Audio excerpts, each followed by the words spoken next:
बिस्मिल्लाहिर्रहमानिर्रहीम। अस्सलाम वालेकुम जी स्टूडेंट्स। तो हमारा चैप्टर नंबर 7 जो है वो कंप्लीट हो चुका है और आज हमने अपना चैप्टर नंबर 8 जिसका नेम है एलिफेटिक हाइड्रोकार्बन्स ये स्टार्ट करना है। एलिफेटिक हाइड्रोकार्बन्स आप लोग जानते हैं, इनको एसाइक्लिक हाइड्रोकार्बन्स भी कहते हैं और इसमें जो कार्बन है वो चेन्स, कार्बन एटम जो है एक दूसरे के साथ चेन्स की फॉर्म में अरेंज होते हैं और ये जो है स्ट्रेट चेन या फिर ब्रांच चेन कंपाउंड होते हैं। हम अपने इसको स्टार्ट करते हैं इस चैप्टर को। तो हमारे पास जो है सबसे पहले अगर हम इसका इंट्रोडक्शन देखें तो इंट्रोडक्शन में वो पहले आपको बता रहे हैं कि हाइड्रोकार्बन्स वो ऑर्गेनिक कंपाउंड्स होते हैं जिनमें सिर्फ और सिर्फ कार्बन और हाइड्रोजन होता है। अब एलिफेटिक हाइड्रोकार्बन्स मतलब वो वाले हाइड्रोकार्बन्स, वो वाले कंपाउंड जिनमें सिर्फ कार्बन है और हाइड्रोजन और वो स्ट्रेट चेन के फॉर्म में एग्जिस्ट करते हैं। और ऐसे जो कंपाउंड्स जिनमें सिर्फ कार्बन और हाइड्रोजन होते हैं वो भी बहुत ज्यादा हैं बिकॉज ऑफ कैटिनेशन। कैटिनेशन हमने पढ़ी थी, ये प्रॉपर्टी है कार्बन की जिसमें कार्बन जो है वो सेल्फ लिंकेज करता है, आपस में बॉन्ड बनाता है। अब वो कह रहे हैं कि हाइड्रोकार्बन्स को हम डिवाइड कर सकते हैं वेरियस क्लासेस में on the basis of the structure of the chain और size and nature of the ring. अब क्लासिफिकेशन किस तरीके से उन्होंने की है, ओपन चेन और एसाइक्लिक हाइड्रोकार्बन्स या फिर एलिफेटिक हाइड्रोकार्बन्स और क्लोज चेन या फिर साइक्लिक हाइड्रोकार्बन्स। क्लोज चेन या साइक्लिक का आपको पता है कि उसमें जो है फर्दर जो है एलिसाइक्लिक हाइड्रोकार्बन्स होते हैं और एरोमेटिक हाइड्रोकार्बन्स होते हैं। सही, ये हम पहले पढ़ चुके हैं। अब जो हमारा इस चैप्टर में मेन फोकस है वो है ओपन चेन या फिर एसाइक्लिक या फिर एलिफेटिक हाइड्रोकार्बन्स। अब जो है ये ओपन चेन एसाइक्लिक हाइड्रोकार्बन्स को फर्दर टू क्लासेस में हम डिवाइड कर रहे हैं, सैचुरेटेड हाइड्रोकार्बन्स और अनसैचुरेटेड हाइड्रोकार्बन्स। ऐसे तमाम कंपाउंड जिनमें कार्बन जो है वो 4 सिंगल बॉन्ड्स बना रहा है, उसकी वैलेंसी फुली सेटिस्फाइड है और अब उसको मजीद किसी और इलेक्ट्रॉन की जरूरत नहीं है। आसान अल्फाज में ऐसे तमाम कंपाउंड जिनमें कार्बन जो है वो 4 सिंगल बॉन्ड्स बनाएगा, उन कंपाउंड्स को हम कहेंगे सैचुरेटेड हाइड्रोकार्बन्स। और ऐसे तमाम कंपाउंड्स जिनमें कार्बन जो है उसकी वैलेंसी फुली सेटिस्फाई नहीं होगी, यानी कि उनमें डबल बॉन्ड होगा या फिर ट्रिपल बॉन्ड होगा, तो ऐसे हाइड्रोकार्बन्स को हम कहेंगे अनसैचुरेटेड हाइड्रोकार्बन्स। सैचुरेटेड हाइड्रोकार्बन्स जो है वो अल्केन्स होते हैं और अनसैचुरेटेड हाइड्रोकार्बन्स जो हैं वो दो तरह के हो सकते हैं। अगर कार्बन जो है उसके दरमियान, दो कार्बन के दरमियान एक डबल बॉन्ड है, यानी कि डबल बॉन्ड आ रहा है तो वो अल्कीन्स, और अगर ट्रिपल बॉन्ड आ रहा है तो अल्काइंस। सही है। अब इसकी फर्दर डेफिनेशन हम लोग देख लें कि क्या कह रहे हैं। If all the valencies of the carbon atom in a molecule are fully satisfied and these cannot further take up any more hydrogen atoms, then the hydrocarbons are named as saturated hydrocarbons or alkane। कि carbon की valency satisfy है और वो मजीद कोई hydrogen नहीं ले सकता। उसके आगे वो क्या बता रहे हैं कि ऐसे कंपाउंड जिनमें कार्बन की जो 4 वैलेंसीज हैं वो फुली यूटिलाइज नहीं हुई भी और उनमें या तो डबल बॉन्ड है या फिर ट्रिपल बॉन्ड है और वो मजीद हाइड्रोजन जो है उसको ऐड कर सकते हैं, ऐसे कंपाउंड्स को अनसैचुरेटेड हाइड्रोकार्बन्स कहते हैं। और ऐसे अनसैचुरेटेड हाइड्रोकार्बन जिनमें एक डबल बॉन्ड होगा उनको हम कहेंगे अल्कीन्स और वो हाइड्रोकार्बन जिनमें ट्रिपल बॉन्ड होगा उनको हम कहेंगे अल्काइंस। तो ये जो चैप्टर है एलिफेटिक हाइड्रोकार्बन, उसमें आप 3 क्लासेस पढ़ेंगे ऑर्गेनिक कंपाउंड्स की, अल्केन्स, अल्कीन्स और अल्काइंस। अब जो है आपने यही करना है। अब ये जो आपके आगे फर्दर सारे चैप्टर्स हैं 9, 10, 11, 12, हर चैप्टर में आप एक क्लास, एक होमोलोगस सीरीज पढ़ेंगे। अब इस चैप्टर में हम 3 जो है फंक्शनल ग्रुप्स को, 3 क्लासेस को, 3 फैमिलीज को देखेंगे ऑर्गेनिक कंपाउंड की, अल्केन्स, अल्कीन्स और अल्काइंस। उनकी आगे फर्दर स्टडी करने से पहले हम ये देख रहे हैं कि हम उनको नेम कैसे देंगे। तो ये बहुत इम्पोर्टेंट है, ये बहुत कंसेप्चुअल है, तो आप लोगों ने इसको अच्छे तरीके से समझना है कि जो 2 मेथड्स हैं नेम देने के, एक है कॉमन या फिर ट्रिवियल नेम और दूसरा जो है वो आयोपेक सिस्टम है, जो आज अब जो हमारे यहाँ अब हम आयोपेक सिस्टम के तहत ही नेम देते हैं। अब होता क्या था कि जब शुरू में कोई भी कंपाउंड डिस्कवर हुआ, जिस साइंटिस्ट ने डिस्कवर किया उसने अपने नाम पे कंपाउंड का नाम रख दिया, जहाँ से कंपाउंड निकला उस जगह के नाम पर जो है कंपाउंड का नाम दे दिया। इस या किसी को कोई पसंद था, उसने उसके नाम पर उस कंपाउंड का नाम दे दिया। अब फिर चलें जी, ये एक अट्रैक्टिव मेथड था कि मैं ये काम कर रही हूँ, मेरी मर्जी में जो भी नाम दूँ। लेकिन मसला क्या आना शुरू हुआ कि अब 1-2 साइंटिस्ट हैं, उन्होंने सेम कंपाउंड डिस्कवर किया, लेकिन वो दोनों अलग-अलग जगह काम कर रहे थे, उन्हें नहीं पता था। एक ने उसका नाम कुछ और रख दिया, दूसरे ने उसका नाम कुछ और रख दिया। तो इस तरह कन्फ्यूजन, और फिर जब बहुत ज़्यादा ऑर्गेनिक कंपाउंड्स जो हैं वो डिस्कवर होना शुरू हो गए, तो अब ये जो नेम्स थे, ये उन कंपाउंड्स की प्रॉपर्टीज़ को पढ़ने समझने के बारे में बिल्कुल भी हेल्प नहीं कर रहे थे। सही? तो पहले हम देख लेते हैं, वो कह रहे हैं कि अर्ली डेज़ में कंपाउंड्स उन्होंने नेम किया था on the basis of their history या मेथड ऑफ प्रिपरेशन या on the name of the person working on it. For example methane को मीथेन इसलिए कहते हैं क्योंकि मीथेन जो लफ्ज़ है वो निकला है मार्श गैस से, और मार्श सॉरी मीथेन का नाम जो है वो पहले रखा गया था मार्श गैस। और इसको मार्श गैस क्यों कहा गया था? क्योंकि ये मार्शी प्लेसेस में, मार्शी प्लेसेस क्या होती हैं? दलदली इलाके, ये वहां पे पाई जाती थी। तो इस बेस पे वो कंपाउंड वहां से निकला, उसका नाम रख दिया मार्श गैस। एसिटिक एसिड को एसिटिक एसिड क्यों कहते हैं? क्योंकि ये विनेगर से निकला था, और लैटिन में एसिटम का मतलब विनेगर होता है, तो इसलिए उन्होंने उसका नाम एसिटिक एसिड रख दिया। इसी तरीके से जो बारबिट्यूरिक एसिड है, उसका नाम बारबरा पे रखा गया। ये साइंटिस्ट था थी जो कि जिसने ये बारबिट्यूरिक एसिड को डिस्कवर किया था। अब वो कह रहे हैं कि ये मेथड, इसमें चार्म तो है कि भाई मेरी मर्जी मेरा कंपाउंड, लेकिन ये क्या है, ये मैनेजेबल नहीं है, इससे आप मैनेज नहीं कर सकते। तो उसके बाद उन्होंने क्या करना शुरू किया कि ऐसे अल्केन जिनमें 5 या 5 से ज्यादा कार्बन एटम्स मौजूद हैं, उनके लिए उन्होंने रूट वर्ड क्या यूज किया, ग्रीक या लैटिन न्यूमरल का। सही है कि ग्रीक में या लैटिन में जो न्यूमरल था उसको उन्होंने वो ले दिया, और एंड पे अल्केन्स के लिए उन्होंने क्या लगा दिया, ane as a suffix. Suffix मतलब एंड पे। फॉर एग्जांपल पेंटा 5 कार्बन वाले चेन के लिए, और आगे ane, pentane, hexane, heptane etcetera. अब ये जो कॉमन या ट्रिवियल नेम्स हैं, अब ये सारे के सारे आइसोमर्स को भी यही नाम दिया, और उन्होंने क्या कर दिया कि जो डिफरेंट आइसोमर्स थे उनके लिए यूज किया एन आइसोनियो। लेकिन ये एन आइसोनियो भी उन्हीं कंपाउंड्स के लिए एप्लीकेबल है जिनके 3 आइसोमर है। ऐसे कंपाउंड जिसके 10 या 100 सपोज आइसोमर्स है, तो फिर वहां पे ये एन आइसोनियो जो है वो नहीं चल सकता। अब अगर स्ट्रेट चेन होती है तो हम एन लिखते हैं उसके साथ, और अगर ब्रांच चेन है तो आइसो, और अगर एक से ज्यादा ब्रांचेस हैं तो ये नियोपेंटेन। अब आपको ये स्ट्रक्चर जो है ये और एग्जांपल्स आपको आनी चाहिए। अब ये जो प्रीफिक्सेस हैं, यही एन नियो आइसो इन नियो के वो कह रहे हैं कि ये लिमिटेड यूज था, क्योंकि जो कॉम्प्लेक्स मॉलिक्यूल्स हैं उनके लिए हम इसको इस्तेमाल नहीं कर सकते। मोर ओवर जो कॉमन नेम्स हैं वो सिर्फ और सिर्फ हमें मिनिमम इंफॉर्मेशन देते हैं स्ट्रक्चर के बारे में, ज्यादा स्ट्रक्चर्स के बारे में हमें इनसे नहीं पता चलता। और अल्कीन्स जो हैं, अब अल्केन्स की बात होगी, इसी तरीके से अल्कीन्स का नाम भी दिया जाता था, और अल्कीन्स के केस में जो एन था, एन अल्केन का एन हटाकर उसकी जगह पे आइलीन लगा दिया। सपोज अगर इथेन था तो इथाइलीन, प्रोपेन था तो प्रोपाइलीन, आइसोब्यूटेन था तो आइसोब्यूटाइलीन। तो ये था कॉमन नेम्स, कॉमन या ट्रिवियल नेम्स, जो कि शुरू शुरू में जब कंपाउंड्स डिस्कवर हुए तो उन कंपाउंड्स को दिए गए, लेकिन प्रैक्टिकली ये बहुत ज्यादा यूजफुल नहीं है। अब उस हमारे पास जो है ये आयोपैक नेम्स, आयोपैक इसकी एब्रिविएशन है international union of pure and applied chemistry. तो ये नेम्स हमारे पास कैसे आए?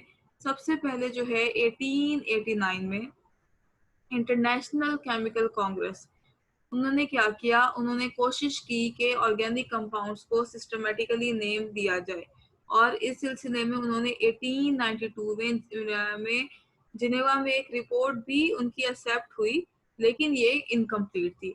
1930 में इंटरनेशनल यूनियन ऑफ केमिस्ट्री ने एक और उस मॉडिफाइड रिपोर्ट दी जिसको लीज रूल्स कहा जाता है, और इन लीज रूल्स को फर्दर मॉडिफाई किया था international union of pure and applied chemist और 1947 में। और उस दिन से आज तक ये जो आयोपैक है ये हर साल अपना जो है वो सिस्टमेटिक नोमेनक्लेचर जो है वो पब्लिश करती है, और उनका जो प्रिंसिपल है वो क्या कहते हैं, वो कहते हैं every different compound should have a different name.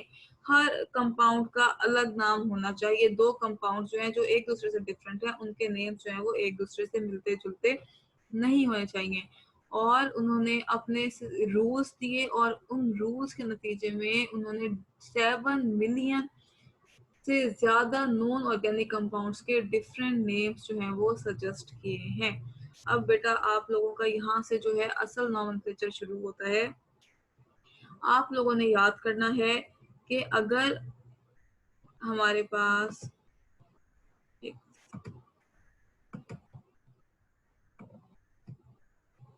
अगर हमारे पास 1 कार्बन होगा तो उसके लिए हम क्या एब्रीविएशन यूज करेंगे? मेथ। अगर हमारे पास 2 कार्बन हैं तो हम क्या यूज करेंगे उसके लिए? एथ। अगर हमारे पास 3 कार्बन हैं तो प्रॉप। अगर हमारे पास 4 कार्बन हैं तो ब्यूटेन, सॉरी ब्यूट। 5 कार्बन हैं तो पेन। 6 कार्बन हैं तो एग्स। 7 कार्बन हैं तो हेप।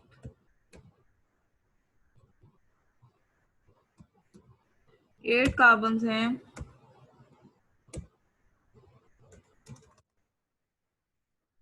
तो ऑक्ट। 9 है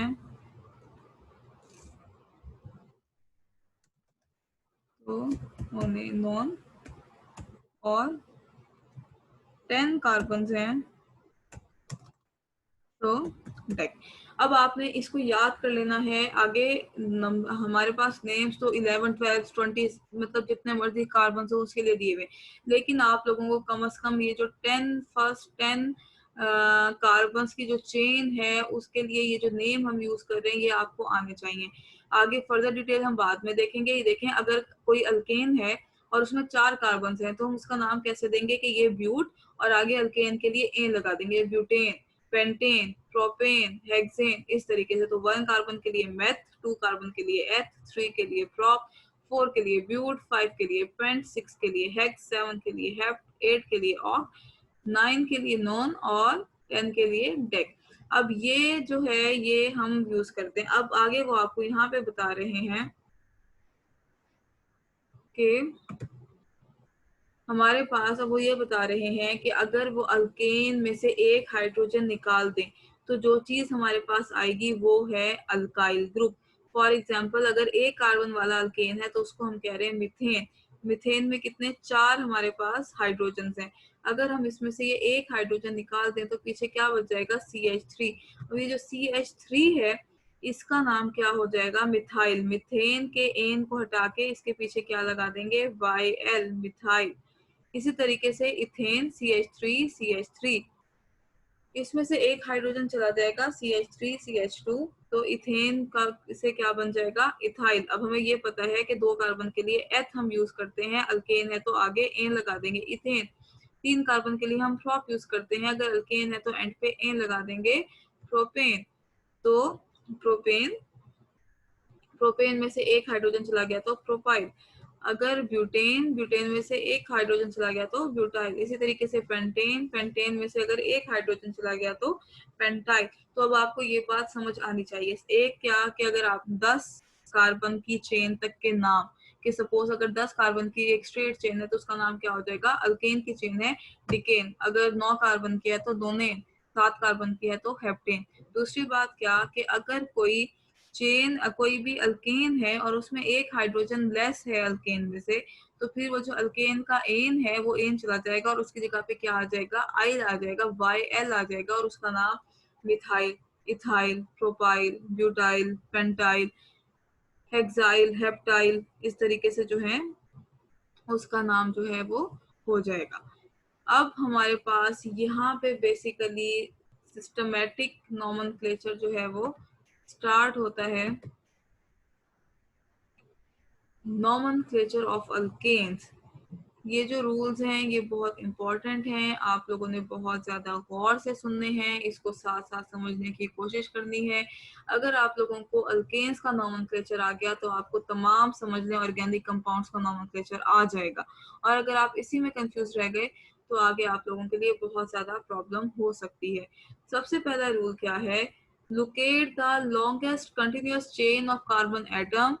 This chain determines the parent name for the alkane. We designate the following compound as a hexane because the longest continuous chain contains 6 carbon atom. आपने क्या करना है? आपने लोकेट करनी है longest continuous chain को।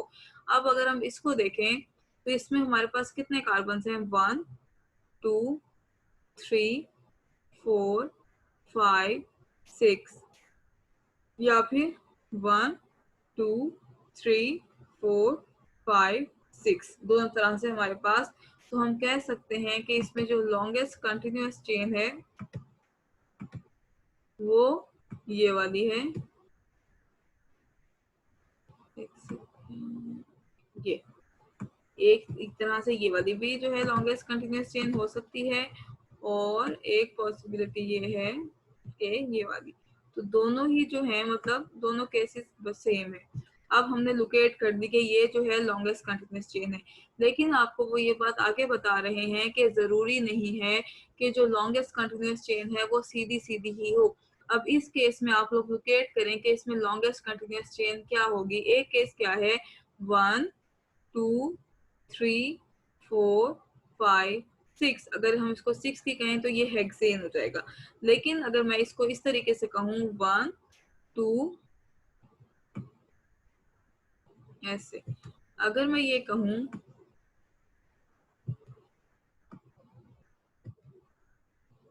कि ये जो है हमारे पास ये एक लॉन्गेस्ट ये भी एक चेन है। अब इसकी लेंथ कितनी है? 1, 2, 3, 4, 5, 6, 7।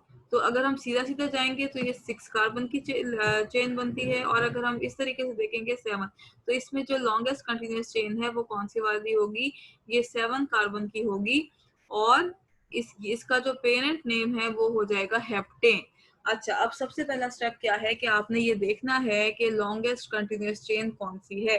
और वो जरूरी नहीं है कि सीधी सीधी चेन ही जो है वो लॉन्गेस्ट कंटिन्यूअस चेन हो, सीधी सीधी चेन भी हो सकती है। अब इस केस के अंदर हम स्ट्रेट चेन को भी लॉन्गेस्ट कंटिन्यूअस चेन जो है वो ले सकते हैं। और अगर हम मतलब नीचे डाउनवर्ड्स ले जाएंगे तो ये भी, दोनों केसेस बराबर है। लेकिन इस केस में जो है ये जो लॉन्गेस्ट कंटिन्यूअस चेन है वो स्ट्रेट चेन नहीं है। अब आपने लोकेट कर लिया, जब लोकेशन कर ली तो उसके बाद आपने क्या करना है? Number the longest chain beginning from the end of the chain nearer the substituent. Applying this rule we number the two alkanes shown above in the following वे।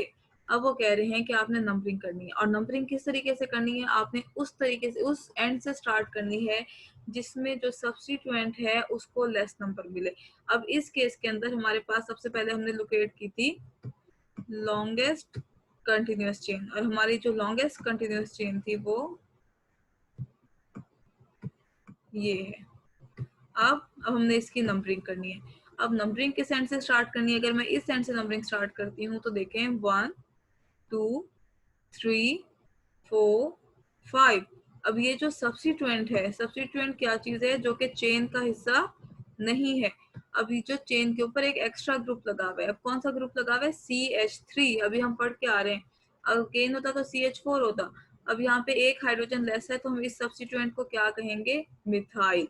अच्छा, अब क्या है कि अब हमने लोकेट करना। अगर मैं इस तरफ से नंबरिंग शुरू करती हूँ तो इसको नंबर मिलता है 5, और अगर मैं इस एंड से नंबरिंग शुरू करती हूँ तो इसको नंबर मिलता है 1, 2, 3, 4, 5, 6, 7। तो यहाँ से मिलता है 3। तो इसकी नंबरिंग हम किस एंड से करेंगे? इस एंड से स्टार्ट करेंगे, क्योंकि इस एंड से स्टार्ट करने पर ये जो सब्स्टिट्यूएंट है इसको लेस नंबर मिलेगा। इसी तरीके से अगर हम यहाँ से नंबरिंग स्टार्ट करते हैं तो 1, 2, 3, 4, 5, 6, ये जो मिथाइल ग्रुप है इसको सेकंड नंबर मिल रहा है। जबकि अगर हम यहाँ से स्टार्ट करेंगे तो इसको मिलेगा 5th नंबर। तो इस केस में भी नंबरिंग जो है वो इस एंड से स्टार्ट होगी, ताकि जो हमारा सब्स्टिट्यूएंट है उसको लेस नंबर मिले। तो आपने सबसे पहले स्टेप में क्या करना है, आपने लोकेट करनी है लॉन्गेस्ट कंटिन्यूअस चेन, और सेकंड स्टेप में आपने क्या करना है, इसको नंबरिंग करनी है, और नंबरिंग उस एंड से करनी है जिस एंड में सब्स्टिट्यूएंट को कम नंबर मिले। अब उसके बाद इंपॉर्टेंट बात, आपने इन नंबर्स को यूज करना है, और आपने ये जो सब्स्टिट्यूएंट है उसकी लोकेशन लिखनी है। उसके बाद जो पेरेंट नेम है उसको एंड पे लिखना है, और उससे पहले जो सब्स्टिट्यूएंट ग्रुप है उसका नाम आपने उससे पहले लिख देना है, और उससे पहले उसका नंबर लिखना है। अब ये बात याद रखें कि अगर कहीं पे नंबर्स आ रहे हैं तो ये देखें, नंबर्स और वर्ड्स के दरमियान हाइफन आएगा। हाइफन क्या है, ये छोटी सी जो डैश है इसको हम कह रहे हैं हाइफन। अब उन्होंने क्या कहा, आपने नंबरिंग, आपने लोकेट की चेन लोकेट करने के बाद आपने नंबरिंग कर दी। अब नंबरिंग के बाद नाम कैसे लिखना है, सबसे पहले आपने लिखना है कि ये जो सब्स्टिट्यूएंट है ये कौन से कार्बन पर अटैच हुआ हुआ है। तो ये कौन से कार्बन पर अटैच हुआ हुआ है, नंबर 3 पे। तो आपने सबसे पहले क्या लिखा, उसका नंबर 3। फिर आपने लिखा इस सब्स्टिट्यूएंट का नाम, क्या नाम है इसका, CH3 मिथाइल ग्रुप है। और अगर कोई और सब्स्टिट्यूएंट मौजूद होगा तो फिर उसका नंबर और उसका नाम। और अगर कोई और सब्स्टिट्यूएंट मौजूद नहीं है तो आगे जो पेरेंट चेन है उसका नाम। अब यहाँ पे 7 कार्बन है तो 7 कार्बन वाले अल्केन को हम क्या कहते हैं, हेप्टेन। तो हेप्टेन आ गया इस पेरेंट का नाम। और ये हमारे पास 3 क्या है, ये नंबर है हमारे पास उस सब्स्टिट्यूएंट का, उस कार्बन का नंबर है जिसके ऊपर जो है ये सब्स्टिट्यूएंट जो है वो अटैच हुआ हुआ है। 3 के ऊपर ये अटैच हुआ हुआ है, और ये नंबर लिखा, उसके आगे उस सब्स्टिट्यूएंट का नाम। अब ये सब्स्टिट्यूएंट का नाम क्या है, मिथाइल, और आगे पेरेंट चेन का नाम। इसी तरीके से इस केस में देखें, हमारे पास 2 मिथाइल हेक्सेन। अब वो ये कह रहे हैं कि अगर 2 या 2 से ज्यादा सब्स्टिट्यूएंट्स मौजूद होंगे तो आपने हर सब्स्टिट्यूएंट को अलग से नंबर देना है, और वो उसका जो नंबर है वो बताएगा कि वो उस लॉन्गेस्ट चेन पे कहाँ उसकी पोजीशन कौन सी है। फॉर एग्जांपल, अब इसमें सबसे पहले locate the longest continuous chain, हमने कहा जी हमारी ये लॉन्गेस्ट कंटिन्यूअस चेन है। उसके बाद आपने नंबरिंग करनी है। नंबरिंग हम किसी भी एंड से कर सकते हैं।